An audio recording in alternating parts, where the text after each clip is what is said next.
You ever see a picture of yourself you don't remember being taken? A photo that shouldn't even exist? One that feels like it was meant for you to find? Imagine getting an envelope in the mail.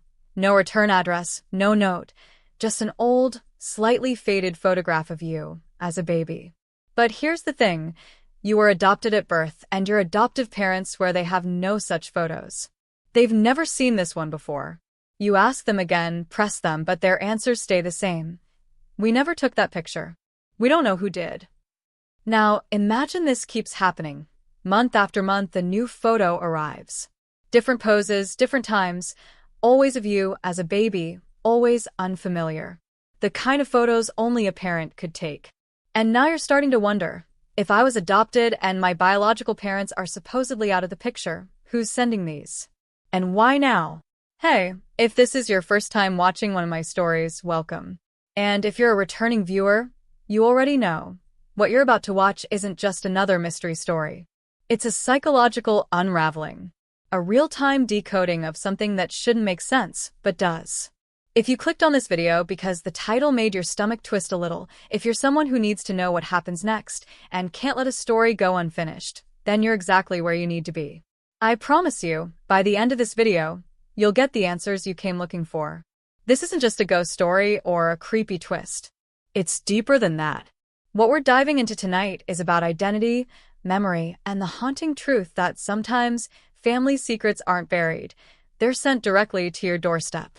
So, I need you to stay with me. Don't skip. Don't scroll away. Because every second of this one counts. The moment you tune out, you'll miss a breadcrumb. And trust me, this story is nothing but breadcrumbs leading to a revelation that will rattle you. If you're watching this at night, good. That's when the truth feels the most real, when the mind quiets down just enough to hear what it's been avoiding. Let's get into it. The girl at the center of our story, her name is Emily, 28 years old, lives in Portland, Oregon, works as a digital archivist for a historical preservation nonprofit. She's quiet, self-contained, the type of person who grew up learning how to make peace with uncertainty. She never tried too hard to dig into her past. Her adoptive parents, Sheila and Greg, gave her a loving home. They weren't perfect, but they were safe. And that was enough until it wasn't. You see, Emily always knew she was adopted. It wasn't a secret in their home. In fact, her parents told her young, made sure she understood it wasn't anything to be ashamed of. You were chosen, they'd say. Wanted. Loved. And Emily believed that. For years. She had a normal childhood. Played violin. Got good grades. Had a couple close friends. She was introverted, but that was just her nature. She liked things that made sense. Puzzles, archives, preservation. She liked putting the past into order. Maybe that's what drew her to the job she is now. Organizing the past for other people, while never really touching her own. But it started a few weeks after her 28th birthday. That's when the first envelope came. She found it one morning in her mailbox. Thick, brown, vintage-looking. No stamp. No name. Just Emily in neat, block letters written in black ink. Inside, a single photo. An infant, maybe 7 or 8 months old, lying on a yellow blanket with hand-stitched clouds. The baby's eyes wide and dark. The skin, pale with a hint of rosiness around the cheeks. In the photo, someone's hand is reaching toward the baby. You can't see the adult's face. Just the hand. Long fingers. A scar across the knuckle. But here's the thing that stopped Emily cold. The baby in the photo was her. She knew it instantly. The photo felt personal, intimate, like a stolen memory. When she showed the picture to Sheila and Greg, their reaction was strange. Not denial, not confusion, something closer to dread. Sheila's face went pale. Greg stared at it a little too long before quietly saying, "That's not ours." That's when the atmosphere in the room shifted. You know that feeling when you say something and everyone goes still? Like the words opened a door no one wanted opened? That was the first moment Emily realized her parents were scared. Not confused. Not surprised. Scared. But they wouldn't say why. I want you to think about this. Really put yourself in Emily's shoes. You've never seen a photo of yourself before the age of 1. Your parents told you they didn't have any because of the way the adoption happened, closed, private, immediate. And suddenly, someone starts sending you these images. Not digital, not emailed. Physical prints. Old school. Developed from film. Someone is putting effort into this. And the most unsettling part? These aren't just random snapshots. These are private moments. Moments only a mother or father would be present for. Now, I know what you might be thinking. Maybe it's her birth parents? A biological mother who changed her mind after decades of silence? That's what Emily thought, too, at first. She even asked Sheila again one night over dinner. "Do you know who they are?" she asked. "Do you know anything?" Sheila got quiet. Then she said something Emily couldn't stop thinking about later. "We were told never to contact them. That was the agreement. For your safety." What kind of adoption comes with that kind of warning? For your safety?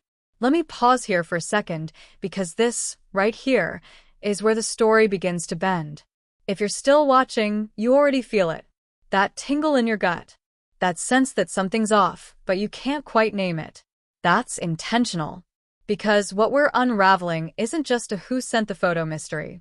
It's bigger than that. It's about control.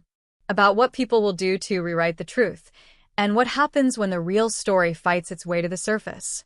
Emily tried to move on. Told herself it was probably some kind of weird prank, or maybe an old friend of her birth mother tracking her down. But then came the second envelope, and this time, it wasn't just a photo. There was a handwritten note. Short, slanted handwriting. All it said was, "You were never supposed to forget." That one sentence cracked something open. Because Emily didn't forget anything, did she? She barely had memories from before age 5. She always chalked that up to normal childhood amnesia. But what if there was more? What if someone had made her forget?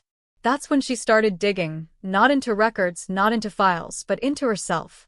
Her dreams. Her flashes of déjà vu. The weird moments where she'd walk into certain places, like the antique shop near Hawthorne Street, and feel a pull, like she'd been there before. Or the smell of lavender soap that would sometimes hit her out of nowhere and make her cry without knowing why. She tried to track the envelopes. Bought a Ring camera. Set up a mailbox cam. But whoever was delivering them was careful. Smart. The third photo was slipped under her apartment door, not mailed. That one showed the baby, her in a bathtub, covered in bubbles, laughing. And in the corner of the photo, barely visible, was a woman's reflection in a mirror.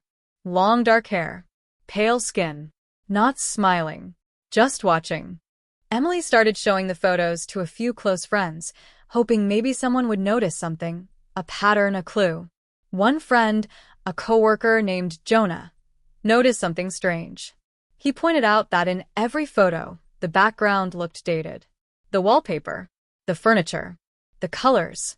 It all screamed 1990s, early 2000s.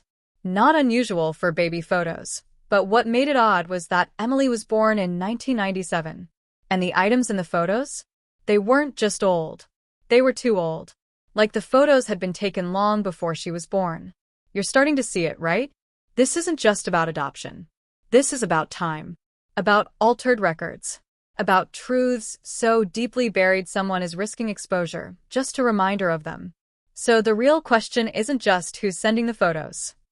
The real question is, why now? Why, after 28 years, is someone trying to make her remember something everyone else clearly wants her to forget? Emily didn't know what to do with the image on the screen at first. The woman in the mirror wasn't just a random caretaker or an anonymous figure caught in a moment. There was something deeply familiar about her. Too familiar. The curve of her jawline, the slight tilt of her head, even the way she stood half-shadowed behind the camera lens. It sent a chill crawling up Emily's spine. But it was the necklace, that antique silver locket hanging at the base of the woman's throat, that made her breath catch. She couldn't place where she'd seen it before exactly, but it had haunted her dreams for years. Sometimes she would wake up with the feeling that something cold had been resting on her chest. Once or twice, she'd even caught herself reaching for it in her sleep, as if expecting it to be there. But it never was. Now, staring at the blown-up image, there it was, tangible, real, and worn by someone who clearly had a connection to her, even if no one had ever told her the truth. In the days that followed, Emily became more obsessive. Her job, once a quiet refuge filled with rows of dusty film reels and faded documents, now felt claustrophobic. She found herself scanning old black and white photos in the archive office, not for work, but for faces. Every time she came across an anonymous image, especially of women with dark hair or infants posed for studio portraits, her heart would seize. Could that be her? Could that be her mother? She started pulling late nights, pretending it was a work deadline, but in reality, she was combing through the archives for any piece of visual evidence that might connect to her mystery. No one at work really questioned her. She had always been the quiet one, diligent, focused, the kind of person who showed up, did the job, and left without drama. But beneath that calm exterior, her thoughts had turned to static. Every new piece of the puzzle only made the picture murkier.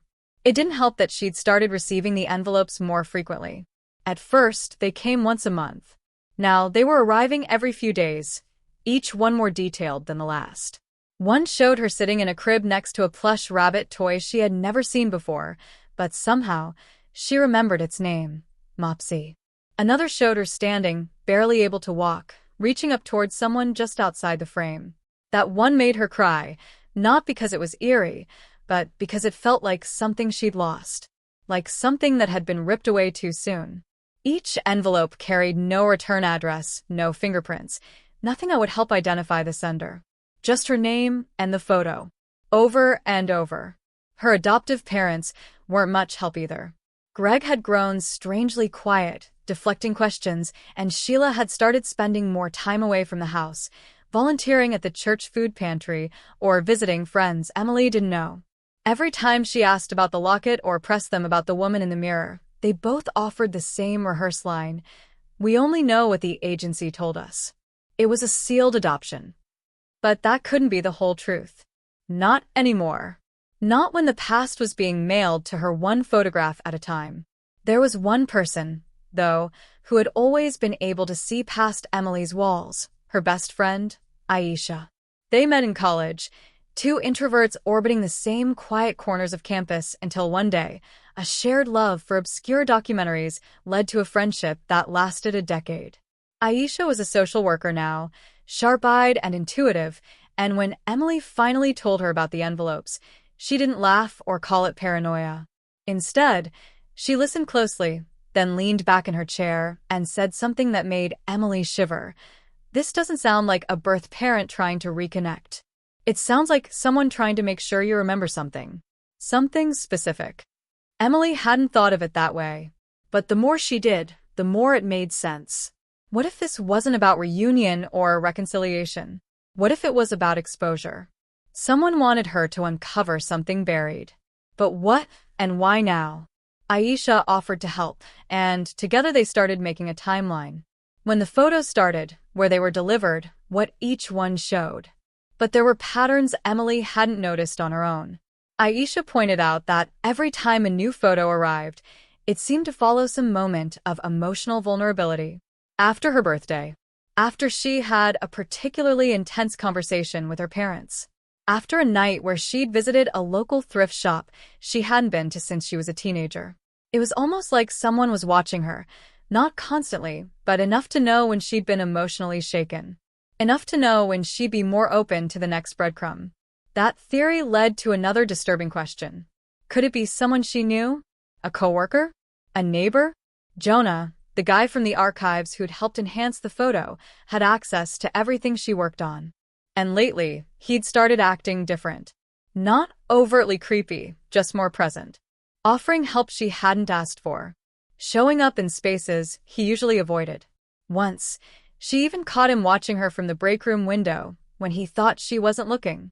But then again, Jonah had always been a little awkward. Maybe she was just paranoid.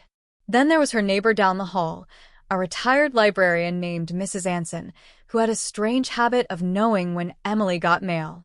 She always seemed to be in the hallway when Emily checked her box, commenting casually, "Get anything interesting today?" in that overly sweet tone that never quite matched her eyes. Red flags.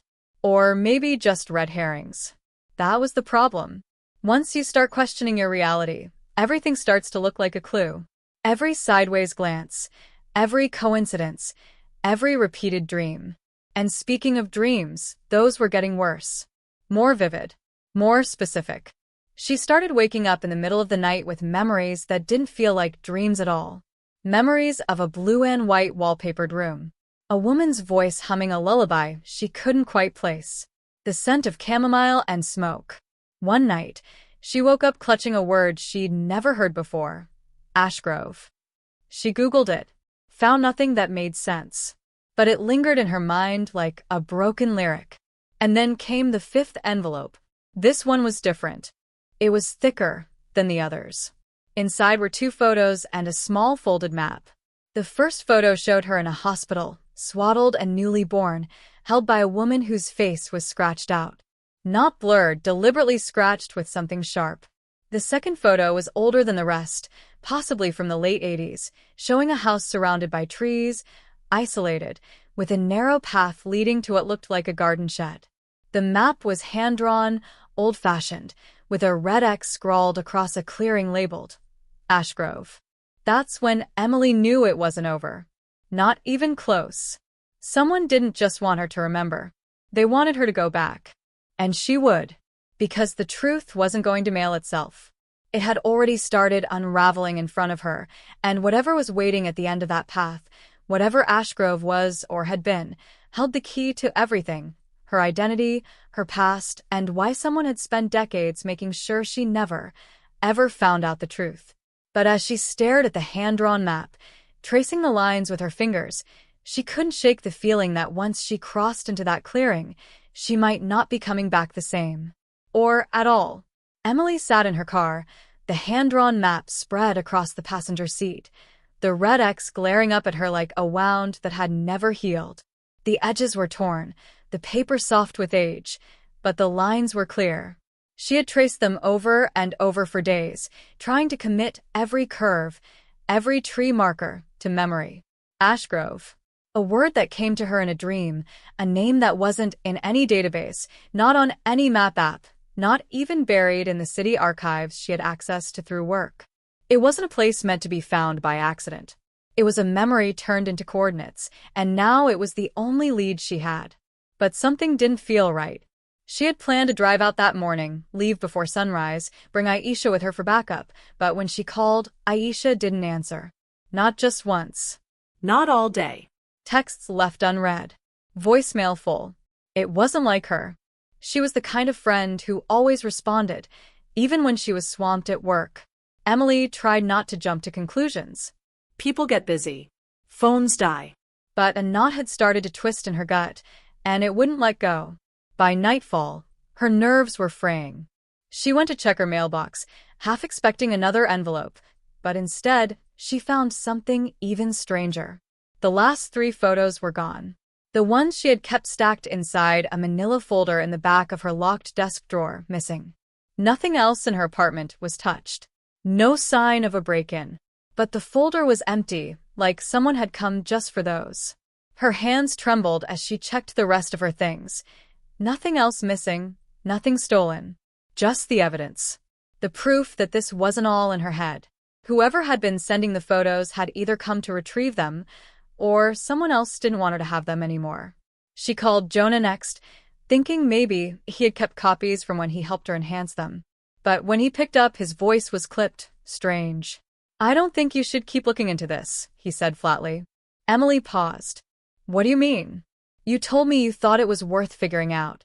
There was a silence on the other end, long enough to make her breath hitch. Then Jonah said, "Sometimes people leave things buried for a reason. Let it go, Emily. Trust me." And he hung up. Now that was when everything started to feel wrong. That wasn't just concern. That was a warning. And it didn't come from a place of friendship. It came from fear. Or guilt. Maybe both. Jonah wasn't the type to speak cryptically. He was direct. Awkwardly so. But tonight he had sounded coached. Like someone had told him what to say. It made her think back to the last time she saw Aisha, just 3 days ago, at a diner off Division Street, where Aisha had mentioned something that didn't mean much at the time. She said, "I looked into your birth records again. Something's off. I don't know how, but it's like parts of the file were faked. Emily had asked her to explain, but they were interrupted by a server, and the moment passed. Now it echoed in her mind with sharp new edges. Faked records. Missing photos. Friends going silent. Warnings disguised as concern.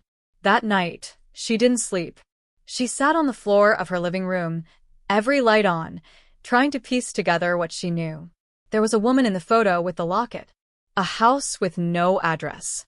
A name whispered by her subconscious. But there was also a growing feeling that she wasn't working alone anymore, that someone else was trying to control the pace of her discovery. Someone who had access to her space, her network, maybe even her memories.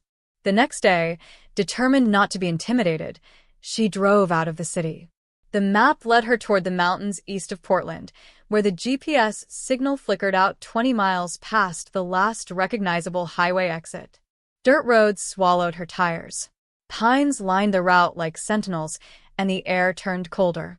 She passed a rusted road sign with the paint long peeled off, and for a moment, she was sure she saw someone watching from the trees.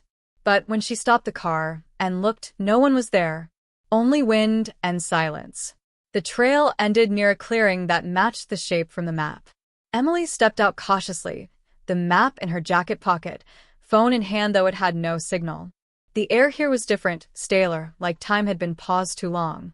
At the center of the clearing stood a decaying wooden house, barely upright, windows blackened by mildew and rot. It looked exactly like the one from the photograph, right down to the garden shed with ivy curling over its roof. Inside the house, the floorboards groaned under her feet. Dust coated every surface. But in one room, the dust had been disturbed. Faint footprints led from the door to an old dresser. Inside it, under a false bottom drawer, Emily found a tape cassette. No label, just a strip of red ribbon wrapped around it and knotted tight. She didn't have a cassette player with her, but instinct told her this was important. Carefully, she pocketed it and backed out of the house, suddenly very aware of how quiet it had gotten. Just as she reached her car, she spotted something stuffed under her windshield wiper. It wasn't there when she parked. It was a note, scribbled on notebook paper, hurried and panicked. You don't remember what happened here. But I do. Please stop before it happens again. Asterisk. Emily froze. Eh? Was it Aisha? Was she warning her? Or was someone pretending to be her? And what did they mean by again? What had happened here before? She turned in a slow circle, scanning the woods, heart pounding. There were no voices, no footsteps, just the cold, just the map, just the creeping feeling that whatever happened to her as a baby might be something no one ever wanted her to survive. And now she was starting to suspect maybe she hadn't. Emily couldn't stop replaying the words from the note in her head as she drove away from the clearing. The paper sat on the passenger seat beside the cassette, its edges fluttering lightly with each bump in the road, like it was alive, like it wanted to be read again. Asterisk, you don't remember what happened here. But I do. Please stop before it happens again. Asterisk, that final word. Again. Lodged in her brain like a splinter. What could she possibly have experienced in that house as a baby that warranted this kind of warning almost 30 years later? And who was A? Was it Aisha? It made no sense.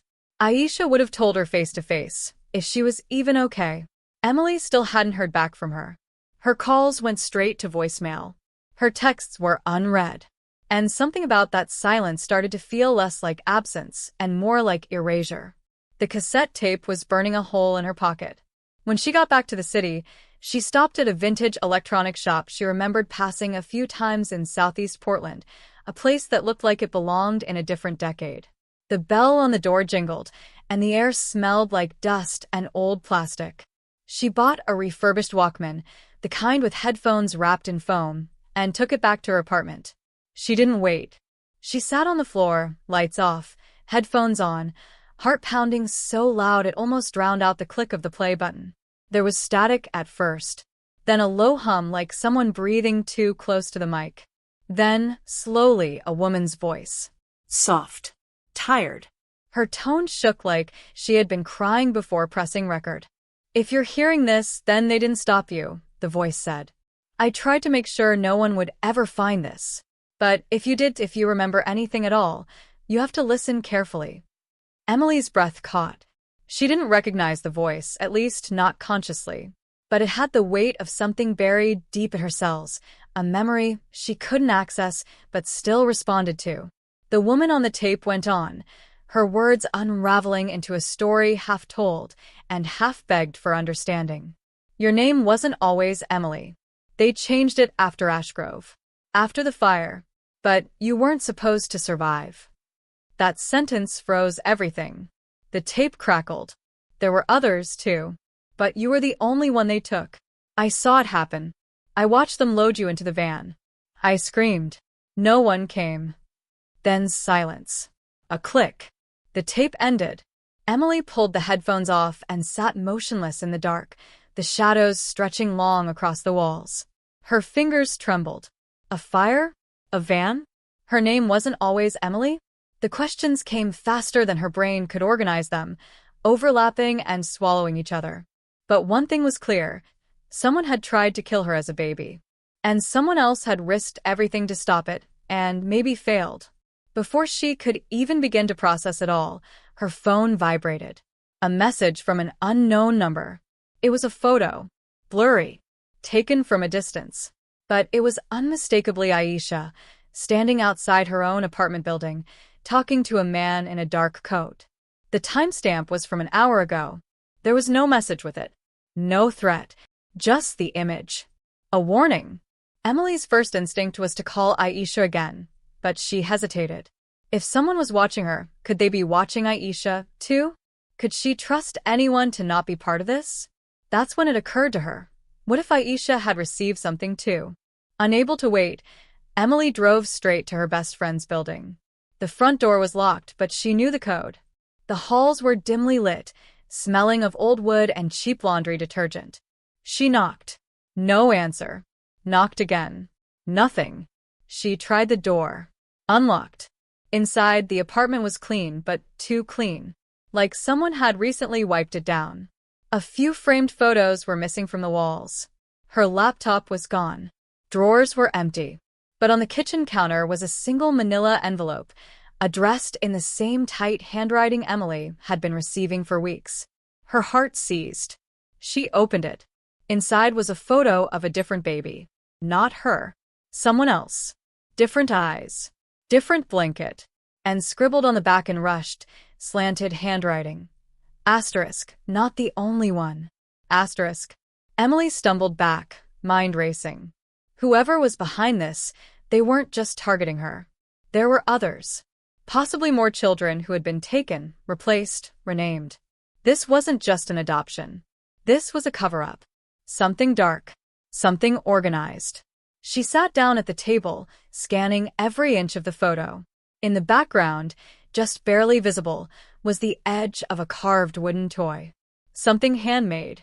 She'd seen it before, at her archive office, in one of the unlabeled storage boxes that hadn't been digitized yet. She remembered thinking it looked oddly out of place, too intricate for a mass-produced item. But when she got to work the next day and opened the storage cabinet, the box was gone. Not moved. Gone. As if it had never existed. That night, Jonah showed up at her apartment unannounced. He looked panicked. Pale. Different. "We need to talk," he said, glancing nervously over his shoulder. "I shouldn't be here. They'll know." Emily didn't say anything, just stepped aside and let him in. He looked like he hadn't slept in days.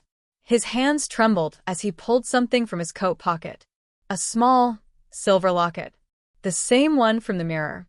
"I found it in my locker," he said. No note. No explanation. "I swear I didn't steal it. I don't even know how it got there. But I think you need to see what's inside." She opened it carefully. There was a photo inside, of a woman holding two babies. One was clearly her. The other, she had never seen before. And right then, for the first time, she wondered, was she the one who was taken? Or was she the one who was left behind? Emily stared at the photo inside the locket, her eyes locked on the two infants held by a woman whose face was partially obscured by the shadow of her hair. One baby was clearly her, same round cheeks, Same dark eyes, unmistakably hers. But the other looked eerily similar, like a twin, but not quite. Their features were close enough to confuse anyone at a glance, but Emily could see the difference. The slightly longer nose, the thinner lips. This wasn't her. It wasn't a mirror. It was someone else entirely. And something about that realization sank into her bones like a weight she didn't know how to carry. Who was the other child? And why had they both been in the same locket? Why had this photo been hidden until now? Her fingers closed over the delicate silver shell, trembling as she tried to make sense of the mounting puzzle. Jonah's eyes darted around the room, his body tense like he expected someone to burst through the door at any moment. "I don't think I should have brought this here," he said quietly, his voice thick with guilt. "I think we're being watched."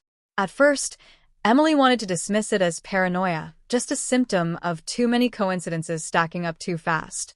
But something about Jonah's fear was different. It was real, tangible. He wasn't just worried, he was terrified. That same night, after Jonah left, she caught a reflection in her kitchen window, someone standing across the street, still and motionless, just far enough to be blurry but close enough to make her heart pound. When she turned off the lights to get a clearer view, they were gone. Vanished. She ran outside barefoot, scanning the sidewalk, but the street was empty. No car. No footsteps. Just silence and the dull orange glow of the streetlights. For the first time since the photos began arriving, she felt something shift inside her. This wasn't curiosity anymore. It wasn't even obsession. This was survival. The next morning, she tried again to call Aisha, but her number was no longer in service. No warning. No explanation. Just disconnected. She drove to her apartment building, and this time, her access code didn't work. When she finally got buzzed in by another tenant, she found the unit completely empty. The nameplate had been removed. The apartment cleaned out. No forwarding information. No trace she'd ever lived there.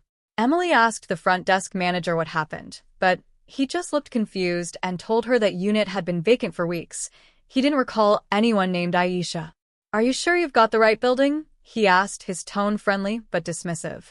Emily felt her blood run cold. She had been here countless times. She had stayed over, shared wine nights, talked through heartbreaks on this very couch. And now, it was like Aisha had never existed at all.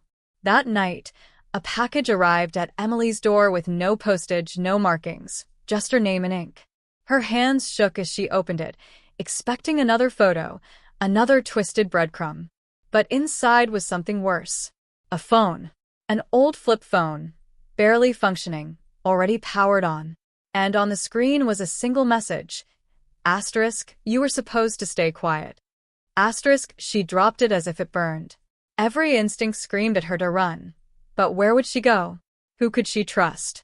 She had already tried the police once, when the first envelopes arrived. They were polite, even kind, but ultimately shrugged it off as a private matter. Family stuff, they'd said. Not criminal. But this wasn't family drama anymore. This was a coordinated erasure. A ghost story coming to life. Desperate and alone, she finally confronted her adoptive parents. It wasn't a conversation, it was an explosion. She drove straight to their house, burst through the door with a locket in her hand, the photo shaking between her fingers. "Tell me who she is," she screamed. Sheila froze, her face draining of color. Greg stepped in front of her like a shield. For a long moment, no one spoke. Then Sheila finally whispered, "You weren't supposed to see that." Emily demanded answers, and what they told her only deepened the spiral. They admitted they'd been warned, years ago, to never dig into Emily's origins. A private adoption, they said, facilitated through a woman they only met once, paid in cash. No official paperwork beyond what the lawyer provided. "We didn't ask questions," Greg said quietly. "We just wanted you safe." But Emily had never felt further from safe in her life. She stormed out before they could say more. Her mind reeled. Who had that woman been? Was it the same one in the photo? Was she her real mother? Or someone who had taken her from her real family? Her thoughts spiraled into chaos. Had there been a swap? Was the other baby her sibling? Her twin? The questions stacked like bricks, one on top of another, sealing her into a wall of doubt. Later that night, she noticed her front door lock had been tampered with. Just slightly. A faint scratch near the keyhole that hadn't been there the day before. And when she stepped inside, nothing looked different at first, until she saw the Walkman. It had been smashed to pieces and left in the middle of her living room floor. Not stolen. Not hidden. Left. A message. That was the moment Emily realized this wasn't about her finding the truth anymore. It was about making sure she didn't. Someone had been tracking her every move, watching her conversations, anticipating her questions. And now, they were turning her story into a warning. One that screamed loud and clear, "Stop digging, or you'll disappear too." She sank to the floor, her breath catching in her throat, and for the first time, the fear became something real, something alive. Not just fear of what she'd find, but fear of what she'd already lost. Her identity, her memories, her sense of safety, and maybe even her best friend. The people she thought she could trust were vanishing one by one, and the line between reality and manipulation was starting to blur. What if Aisha had never been real? What if her memories had been altered? Or worse, what if she was being set up to take someone else's place, just like someone once took hers? Outside, headlights flashed across her window, then went dark. The street was quiet again. But Emily knew she wasn't alone anymore. Emily didn't sleep that night. Not really. She lay awake on the couch with every light on, staring at the ceiling while her thoughts moved like a storm. The shattered Walkman still sat on the floor where she'd found it, the cassette inside cracked down the middle like a broken promise. She kept the locket close, holding it in her palm like it could anchor her to something, anything that still made sense. But the truth was beginning to shift in ways she couldn't control. She had spent weeks chasing answers, thinking the mystery revolved around her identity, her adoption, her past. But now something darker had taken hold. Something colder. This wasn't just a secret. It was a structure. A machine. A design built to keep her in the dark. And if the messages, the surveillance, the erasures were any indication, then someone, or more likely, some group, had been keeping tabs on her long before the first envelope arrived. The terrifying thought that crept into her mind, one she hadn't fully voiced until now, was that maybe the photos weren't a warning at all. Maybe they were bait. The next morning, exhausted and fraying at the edges, Emily received a call from a blocked number. Normally, she wouldn't answer. But something told her this one was different. She picked up. At first, nothing. Then a voice, raspy, older, unfamiliar. "If you want to know the truth," the man said, "come alone. No phones. No tracking. There's more at stake than you think." Then the call ended, like it had been rehearsed. No name. No location. But 5 minutes later, a text came through with coordinates and a single line. Asterisk, "You've seen only one side of the story." Asterisk. Emily didn't know whether it was a trap or a break in the case. But at this point, she didn't care. She drove 2 hours north, her phone powered off and wrapped in foil like she'd read about in DIY surveillance avoidance forums. Paranoid or not, she wasn't taking any chances. The location was a rundown greenhouse on the outskirts of a long-abandoned nursery, glass panes shattered, ivy growing wild through the floor. Inside, the air was humid, heavy, and strangely quiet. The man was already waiting for her. Gray hair, deep-set eyes, a limp. He didn't introduce himself, just gestured for her to sit on a rusted folding chair across from him. What he told her unraveled everything she thought she knew about her own story. "I worked for them," he said. "The program. The one that placed you with your family. It wasn't an adoption agency. It was a cover." He slid a weathered file across the table, redacted pages, outdated ID photos, reports stamped with government codes. "You weren't adopted. You were reassigned." Emily's throat went dry. The man continued, voice low, eyes darting to the shattered windows like someone might be listening. It was called Project Greybirch. Late 90s. Funded by a private foundation, but supported by shadow arms of the state.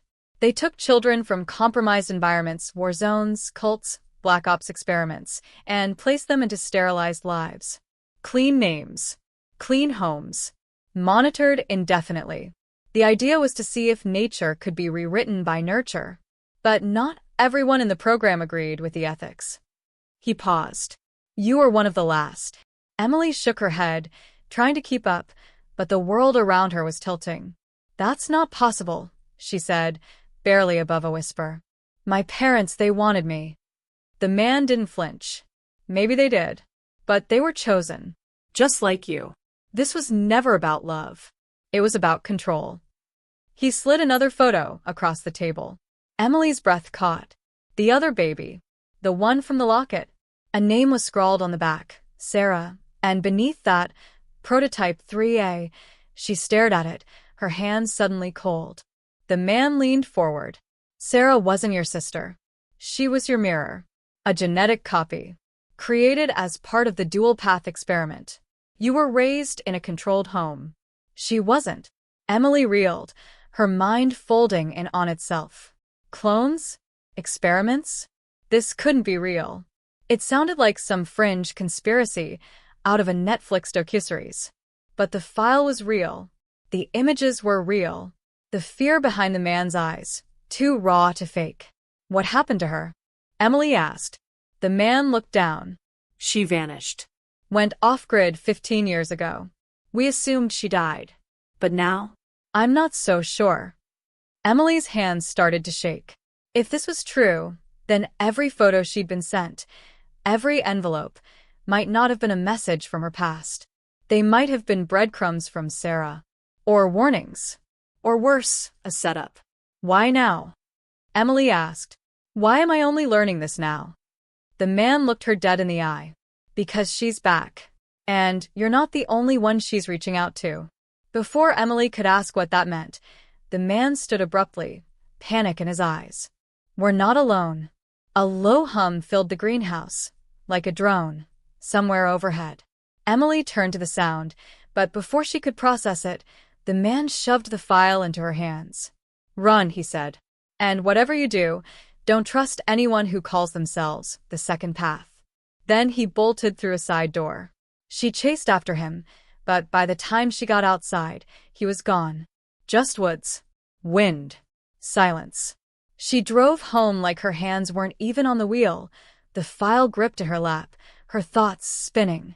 Sarah. Prototype. Project Greybirch. It was too much. Too fast. But she couldn't ignore the shift anymore. This wasn't about adoption. It wasn't even about family. It was about identity manipulation on a scale she hadn't imagined. And if the man was right, someone else was out there. Someone with her face, her blood, her memories. And maybe they were trying to finish something that started decades ago. That night, she opened the file again. Inside was a photo she hadn't seen before, taken just 2 weeks ago. A surveillance still. Time-stamped. Clear. It was Emily. But she wasn't in the frame. She was behind the lens, watching herself. Emily didn't know what it would feel like to confront a version of herself until the moment she stood at the edge of the abandoned water treatment facility and watched the door creak open to reveal a woman with her same eyes, her same face, her same bone structure, down to the slight scar on her right brow, the one she got falling off her bike when she was 9. Only she hadn't fallen. At least, not that she remembered. But the woman standing across from her remembered everything. Sarah. Emily breathed, the name foreign and familiar on her tongue all at once. Sarah stepped forward, her movements calm, controlled, too smooth to be anything but rehearsed. She wore black boots and a threadbare hoodie, her hair pulled back in a tight knot. Her presence was sharp, calculated, and magnetic in a way that made Emily feel like she was looking into a version of herself shaped by fire instead of love. You finally came, Sarah said, her voice low and deliberate. I was starting to think the real you had died a long time ago. Emily's heart hammered in her chest as she stepped forward. The file from the greenhouse was tucked in her backpack, the surveillance photos clutched in her hand. What is this? Why send me those photos? Why all the clues? Why not just talk to me? Sarah tilted her head, almost amused. Because you had to remember on your own. If I forced you, it wouldn't stick. They trained you better than you think." Her words were knives, quiet but cutting. Emily's hands trembled. "I wasn't trained. I was adopted. I had a normal life." Sarah took a step closer, and for the first time, Emily noticed the subtle implant behind her ear, barely hidden beneath her hairline. "They rewrote your life, Emily. Gave you false memories. Designed your entire identity, like a blueprint. I wasn't given that luxury. I was thrown into chaos. Left to rot in the system while you lived in their controlled fantasy. You were the experiment that worked. I was the one they discarded." It hit Emily like a wave, the full weight of what Sarah meant. All the missing memories. The gaps in her childhood. The strange, vivid dreams that felt more like echoes than imagination. Her life wasn't stolen. It had been scripted. A fabrication meant to bury whatever had come before. "They said you vanished," Emily said, her voice cracking. "They thought you were dead." Sarah gave a humorless laugh. "Dead? No. They just stopped watching. I learned how to slip past the cameras, rewrite the trackers, disappear. And then I started watching them. Watching you.